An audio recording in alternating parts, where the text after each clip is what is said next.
trouble with a smile.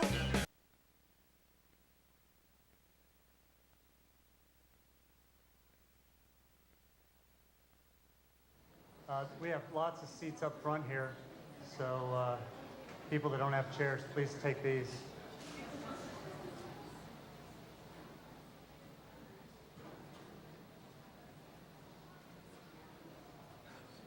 Some of the shy folks in the back, we need you in the front.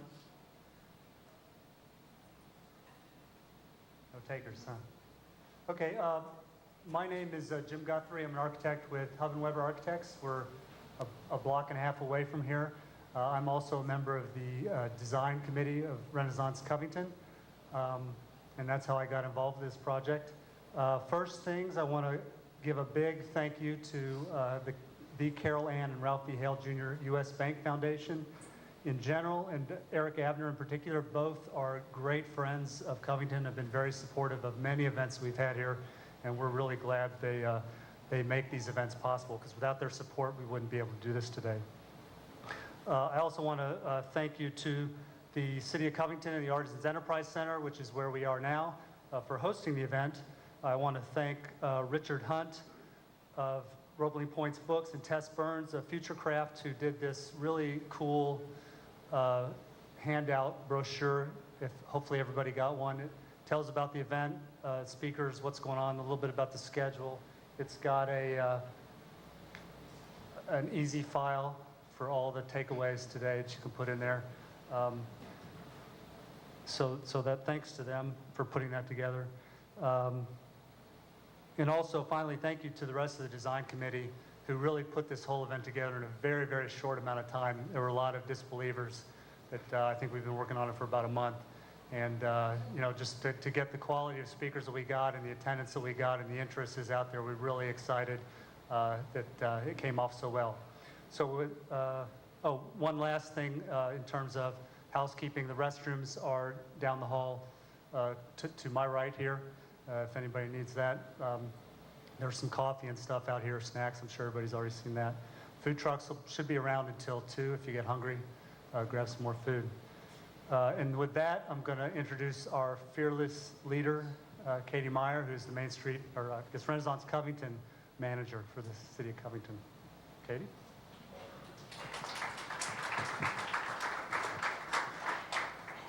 Thanks, Jim. Like Jim said, my name's Katie Meyer. I'm the Renaissance manager for the City of Covington. Renaissance Covington is a nonprofit Main Street program that is housed in the Department of Development at the City of Covington, so it's a city-supported initiative. But it's also a Main Street program, and Kentucky has over 50 Main Street programs, and what that means is that the organization takes a specific approach to downtown revitalization, and that approach has 4 components, and those components are design, organization, promotion, and economic restructuring. And this is relevant because this is how we led to this event today and to the whole pop-up process. The design piece is anything from facade grants to storefronts, sidewalks, signage. Organization is partnerships and working with a board of directors of individuals who have different interests in the downtown area, from property owners to realtors to residents. Promotion is the marketing element, telling the story of who we are in Covington and what we have to offer. And then economic restructuring is working with the city on the different business incentives, filling vacant storefronts, and hoping to build a strong business community in the downtown area. And I should say that Renaissance Covington has a geographically designed area downtown, which is Madison Avenue, Pike Street, Scott Street, and the Roebling Point area.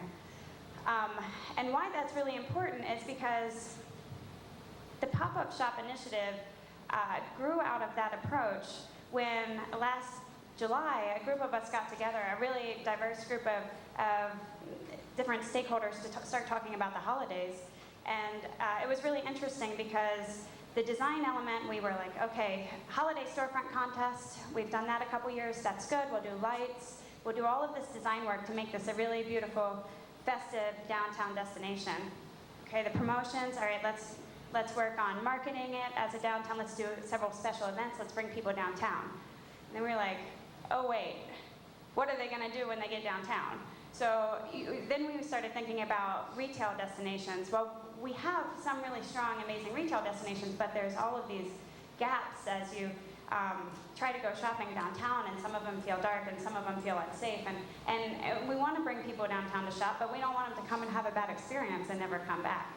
And so from that, we started thinking, how can we quickly activate some of these storefronts? And we started seeing that at the national level in different cities and typically very cool and hip cities around the country, they were doing pop-up shops. And so we worked really hard and built an initiative called Make Covington Pop.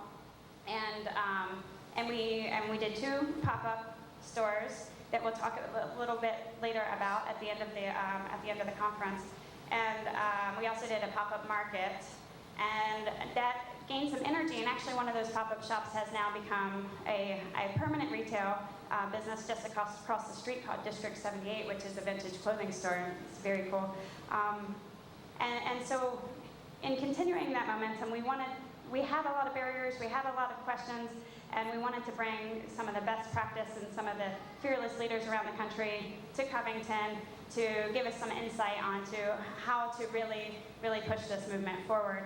And so that leads us to our speakers today. Our first speaker today is Lisa Frisch, and Lisa is the Downtown Retail Development Manager at the Portland Business Alliance. And the Portland Business Alliance is very interesting because the organization is a hybrid of a regional chamber of commerce and a business improvement district. And as many of you know, we're working towards a business improvement district in downtown Covington, which would also really help build more momentum on all of the loads of momentum that are already existing in downtown Covington.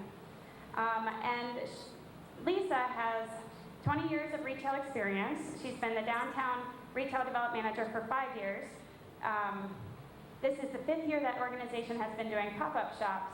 And last fall, she presented this strategy to the International Downtown Association Conference. And I'm very excited to have her in Covington. It's her first time to Kentucky or Ohio. And without further ado, Lisa Frisch. Thank you, everyone. So I have notes here. I'm going to try not to refer to them, but sometimes I get so excited I forget the details. So if I get lost and look at my notes, forgive me. Before I start, has everyone here seen Portlandia TV show? It's all true, all of it. I'm probably the most normal person there. Born and raised in Portland. All right, so like Katie said, I'm old-time retailer. I've been involved in retail for 20 years. It is my passion. I am a customer. I've done everything from working at a retail store in the mall to working for Saks Fifth Avenue in the corporate fashion merchandising and communications office. So done events, we've done runway shows and all of that. So I think I know what makes a good retail environment. So when I moved back to Portland and started this role for the Portland Business Alliance, retail was feeling stale downtown. Now we have a really good retail environment downtown. We had 3 anchors. We had Nordstrom, Macy's, and a Saks Fifth Avenue. But we heard Saks was going to leave. They actually ended up closing 10 stores in the past 4 or 5 years. They did close Portland. So we were struggling. We were stale. And we really were hearing from the local entrepreneurs and the local retailers in Portland that they didn't want to be downtown. The customer wasn't there for them, that they'd rather be in the neighborhood. So we had a big challenge on our hands. So my organization, which is both the Chamber and the Business Improvement District, worked with the Mayor's Office and we worked with the Portland Development Commission. And we gathered a group of stakeholders together to really talk about downtown and what we were going to do to ensure we kind of shored up the retail we had in light of the national recession. Make downtown a new destination where regional shoppers wanted to come, and make sure that local entrepreneurs knew that they could build a strong business in downtown Portland.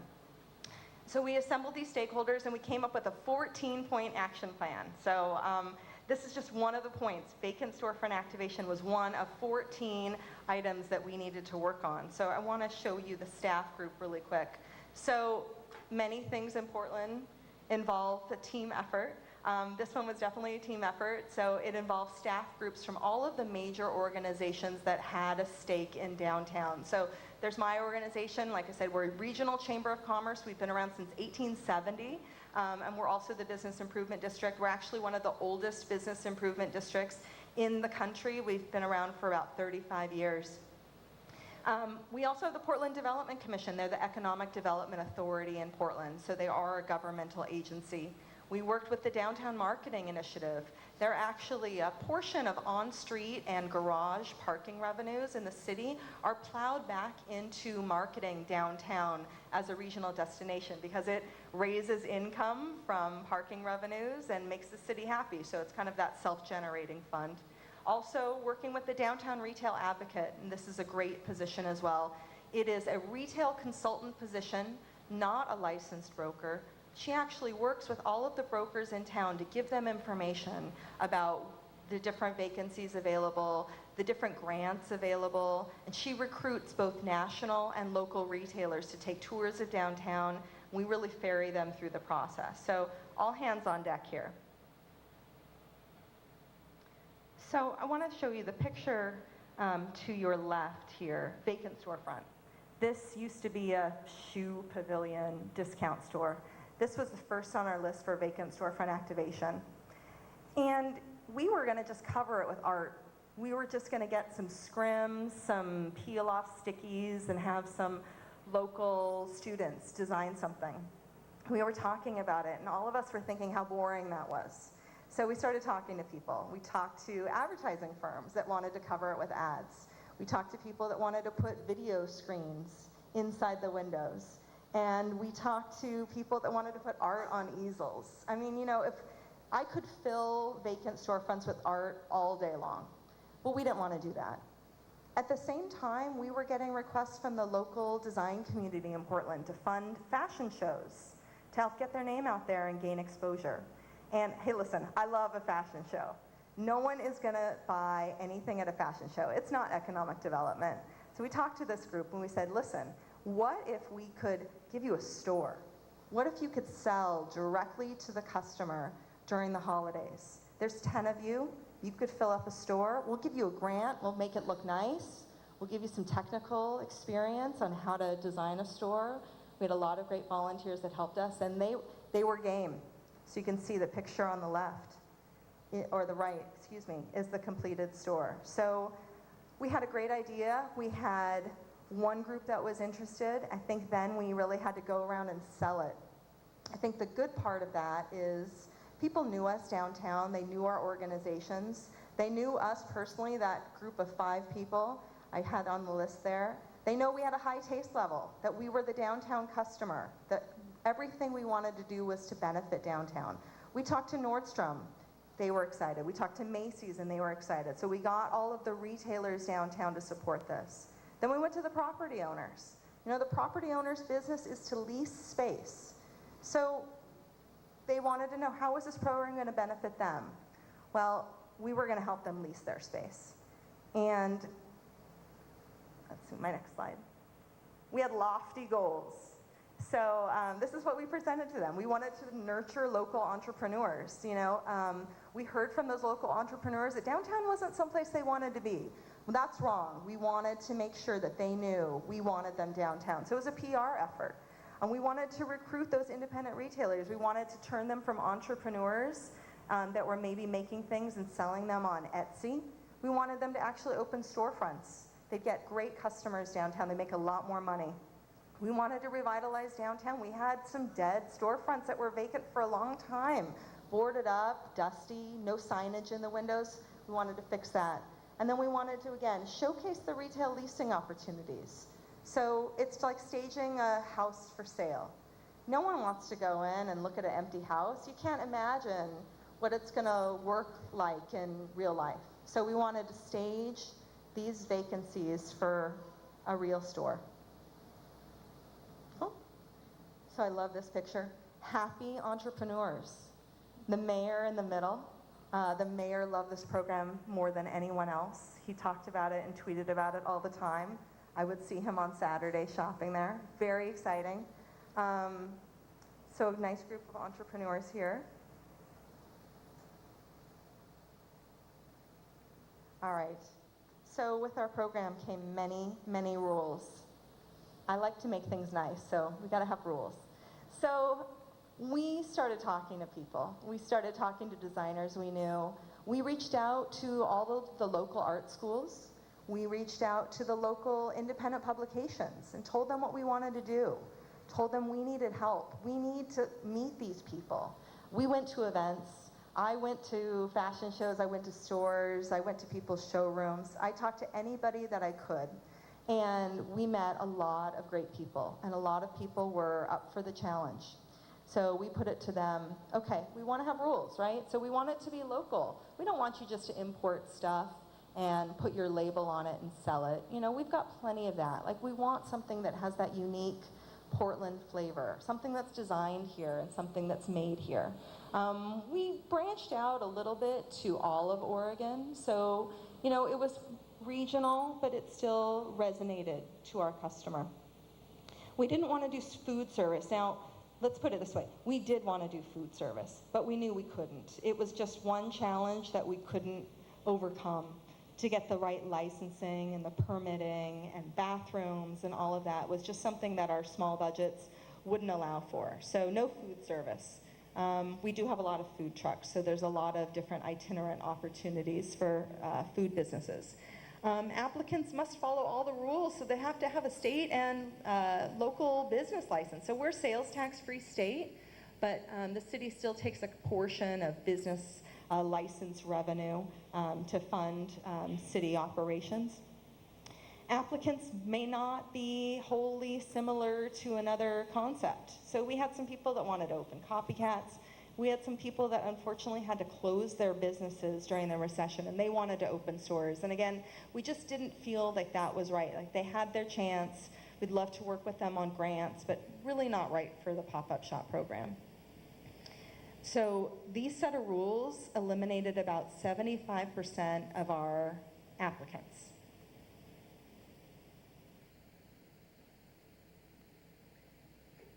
Short-term leases. So again, our program, we really wanted to benefit the property owner, but we needed them to give us a little. So we negotiated with them 2-month free rent. We had a formal lease developed by one of our lawyer partners. The lease is for $1. The tenant is required to have liability insurance. The tenant is required to pay for electrical expenses. So really all of the carrying costs that the landlord is going to have month to month are going to be covered under the pop-up shop program. It's for 8 weeks, November, December. We usually don't get into the space until last week of October, so it is very quick, and they're out by January 1st. We've tried to roll out the program at other times of the year, but we feel holiday is really the best hit. So we've just kept it as a holiday program. Again, shop operators have to have liability insurance. And every lease has the 30-day kick-out clause. So actually 1 year, the second year, the day before we were going to move into a shop, it was leased. So we scrambled. We got a new shop. Everyone was happy, but we do want to protect the landlord, right? If they have a lease, we want them to get a permanent tenant in. Here's some before and afters. We really want to talk about layout and design. So not everyone knows what makes a good retail store. I know what I like to shop in, but that doesn't mean I know how to lay out a store. So we are really lucky in Portland to have a great retail base. Nike is based in Portland. Adidas has their North American headquarters in Portland. We have Columbia Sportswear. We're a big athletic and outdoor hub. That's one of our key industries in Portland. So we have a lot of talent that knows how to design these stores. So we were able to reach out to them and get their advice. And we have a couple of people that have volunteered for us 4 years running that sit down with these entrepreneurs and talk about store layout and talk about low-cost enhancements that will make maybe a rough retail space look better. This space, you can't see it in the pictures, but we painted out the ceiling, we buffed out the floors, and we painted the walls. So very simple, very easy. There's a curtain in the back that creates a dressing room. And you can see there's just rolling racks and some salvaged furniture acting as the fixtures. But it has that independent boutique vibe that you want. You would never know that it's a pop-up shop. We do give every store a small budget, so we allocate about $1,000 to each store, and that's to buy or rent fixtures, that's paint, that's window cleaning, really anything that they need to make the store set up just from a flow-wise. We actually keep the fixtures at the end of the 8 weeks, so we have a little storage unit where we have fixtures that we loan out. A lot of us have moved, and I have some old furniture that's in the mix now, so thank goodness for IKEA and West Elm. Here's some more before and after. You can see just really dark, vacant, boring, and we tried to spruce it up. In a lot of these, you'll see the signage is temporary, unique signage. That's probably the biggest permitting hassle in Portland, in downtown Portland, is signage. We're a historic district, so the Oregon Land Use Review Board puts a 90-day review on all signage applications. And you're only actually allowed 32 square feet of signage for your businesses downtown. There's a bright lights district where you can get up to 100 square feet, but it's just not a lot of signage. So we did temporary signage in everywhere we could. This one, here's a signage example where we painted on the glass. Being Portland, the name of the window painter is Extremo the Clown. It's totally scary. You can see Crafty Wonderland. And this one is Flurry, Banana Republic downsized, 6,000 square feet, and left a really beautiful half of a store for us to work with. This one, those are Christmas cookies hanging as decoration. Look really cool, little plywood tables.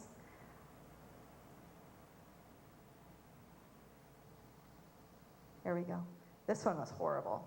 This is a brutalist garage built in the 70s. And when the city, who owns this property, built it, retail was an afterthought. So this has almost no street frontage. It's behind a stairwell where people like to loiter and smoke and do other things that we don't want them to do. So we wanted the lights on and something vibrant and active there. We had an art gallery there that actually sold art-based gifts. They did really well, and it really helped to brighten up, which is a really difficult space. This is the other side of the garage. These vacancies were in the garage for 4 or 5 years. And the garage is the primary customer parking for the customers at Nordstrom. So imagine coming downtown to shop at Nordstrom, parking in a garage where there's people drinking and loitering and doing drugs in the stairwell. So we felt like having some retail there and some eyes on the street were really going to benefit that. We actually have 2 permanent tenants in the garage now and a whole new group of customers going there. We pushed the negative element out, so very important to us. Here's another shot of the interior space.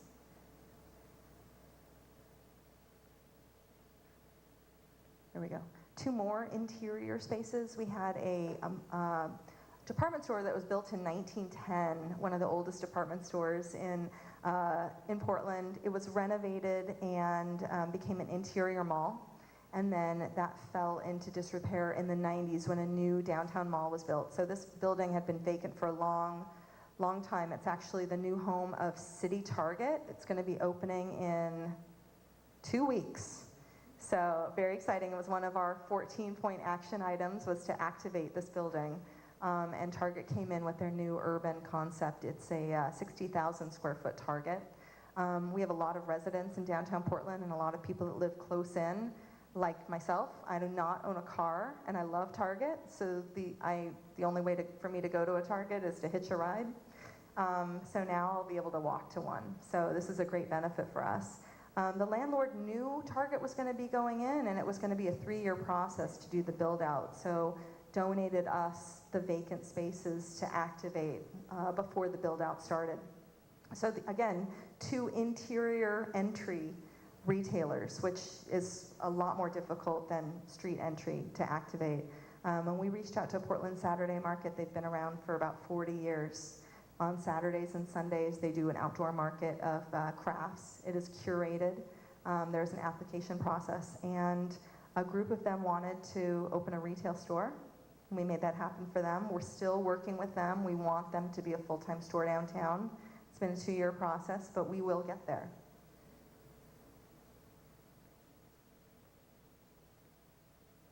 And then marketing. Marketing was another piece of that 14-point action plan. We had a great marketing campaign, but it was holiday only. And we wanted customers to come downtown year-round. So we developed some other programs, Dining Month, we do Fashions Night Out with Vogue magazine. But again, big push still on holiday. And we promoted the pop-up shops. It's just another reason to come downtown. It's independent businesses, they're only here for a short time. Come downtown, see all your favorite things, but come visit these new retailers as well. Stick around for a while. We got a lot of positive feedback from the press. The press went crazy for this. We do an opening event every holiday. Usually it's the mayor and Santa removing construction cones saying downtown's open for business. So we always get him to do something fun. This time we had the mayor and Santa christen our pop-up shops open. So we were on all 3 local network news and on the cover of the local daily paper. So amazing, amazing feedback from that. Here's a list of some of the other press we got. Again, 5th year of the program, the press are calling me now. I don't have much to tell them, so this is kind of the negative side of the story. We've been so successful, we've kind of gotten ourselves out of a job. So this will be our 5th year. Our vacancy rate when we started was higher than 10. Our vacancy rate right now is about 5. We've got over 50 new retailers since we started this program, 175,000 square feet of newly leased retail. Which again is super exciting. I don't have any vacancies to put potential pop-up shop operators in. We're working hard to make that happen. We used to always have one kind of in our side pocket that we could roll out and put people in, but I don't have that this year. So it's causing us a little bit of nerves because what started as that temporary activation program has become a holiday tradition. And it's something that the customers enjoy. It's something that is important to downtown. We want to continue to nurture local entrepreneurs. So we're going to have to resolve that challenge somehow. But I do want to recap for you just some of the stats.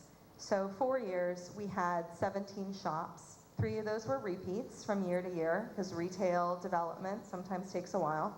5 stayed on after the term and turned into rent-paying tenants.